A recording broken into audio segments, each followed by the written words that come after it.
বিরতির পর স্বাগত। কিশোরী ধর্ষণের অভিযোগে এবার কিন্তু রাস্তায় নামলো বিজেপি নেত্রীরা এবং দেখা গেল অগ্নিমিত্রা পালকেও, তিনিও কিন্তু এবার এই বিষয়টায় তীব্র বিরোধিতা করেন। ব্যারাকপুর জাফরপুর কালীতলায় কিশোরী ধর্ষণের প্রতিবাদে মোহনপুর থানার সামনে অগ্নিমিত্রা পাল রাস্তায় বসে বিক্ষোভ করে। অগ্নিমিত্রা পাল বলেন, শুভ মজুমদার নামে একজন তৃণমূলের সক্রিয় কর্মী, যিনি ভোটের সময় বুথেও বসেন, পার্টিতেও থাকেন, তাকে আড়াল করার জন্য সব রকম চেষ্টা করছে। রাজ্য জুড়ে যেভাবে অর্থাৎ পশ্চিমবঙ্গে যেভাবে কিশোর এবং মহিলাদের ধর্ষণ হচ্ছে, তাতে পশ্চিমবঙ্গের মুখ্যমন্ত্রী সেগুলি কেন দেখছে না? পুলিশ মন্ত্রীর কাছে একটাই দাবি, আমরা কি শুধু ধর্ষিতাই হয়ে যাব? ধর্ষিতা হওয়ার জন্যই কি জন্মেছি? ঠিক এইভাবেই কিন্তু আজ সুর চড়াতে দেখা গেল অগ্নিমিত্রা পালকে। ঠিক তিনি কি বলছেন শোনাচ্ছি।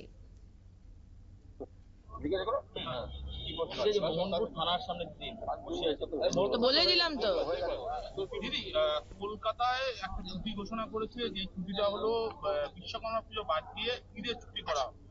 সেটা পরবর্তীকালে আজ আবার চেঞ্জ করা হলো, এই বিষয়ে কি বলবেন?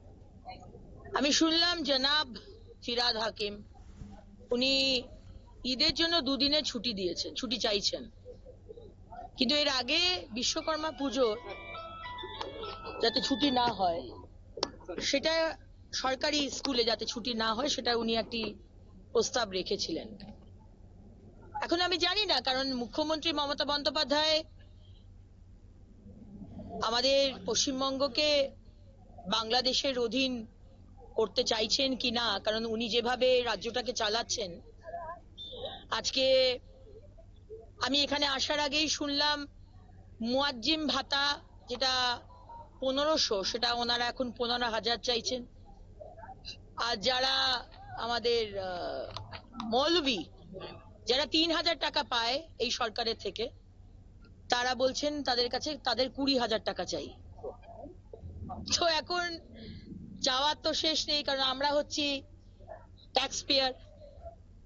আজকে রাজ্যের কোনো উন্নয়ন নেই, কোনো ইন্ডাস্ট্রি নেই, ছেলেমেয়েরা শিক্ষিত হয়ে তারা অন্য রাজ্যে চলে যাচ্ছে। আর এখানকার তুষ্টিকরণের রাজনীতির জন্য আজকে যারা মৌলবি এবং মুয়াজ্জিম, তারা বলছে আমাদের 15,000 টাকা করে ভাতা দিতে হবে। মুখ্যমন্ত্রী হয়তো রাজিও হয়ে যাবেন।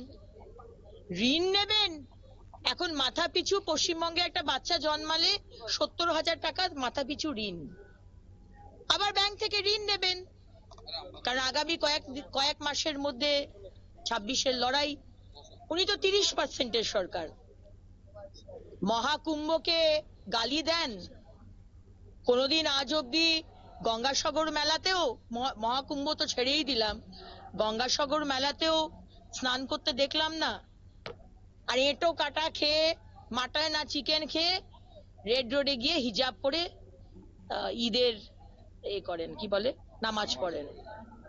সুতরাং এখানে আমাদের আগামী দিনের মুখ্যমন্ত্রী হয়তো জনাব ফিরাদ হাকিম সেরকমই হয়তো, যা শুনছি, অভিষেক ব্যানার্জিকে সাইডলাইন করে মমতা ব্যানার্জির হয়তো বলেছেন নেক্সট 10 ইয়ার্স উনি সর্বে সর্বা, কিন্তু 11th ইয়ার থেকে তার মানে কি বলতে চাইছেন জনাব ফিরাদ হাকিম বা তার মতো কোনো মানুষ, the second Suhrawardy of modern West Bengal, তিনি কি মুখ্যমন্ত্রী হতে চলেছেন?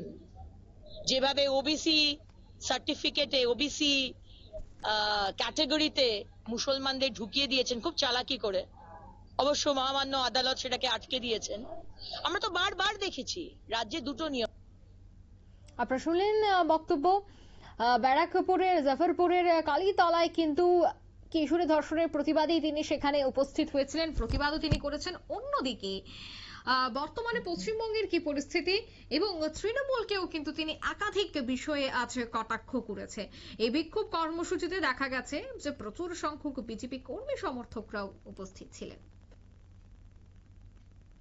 নিয়ে নিচ্ছে ছোট্ট একটি বিজ্ঞাপন বিরতি, সঙ্গে থাকুন।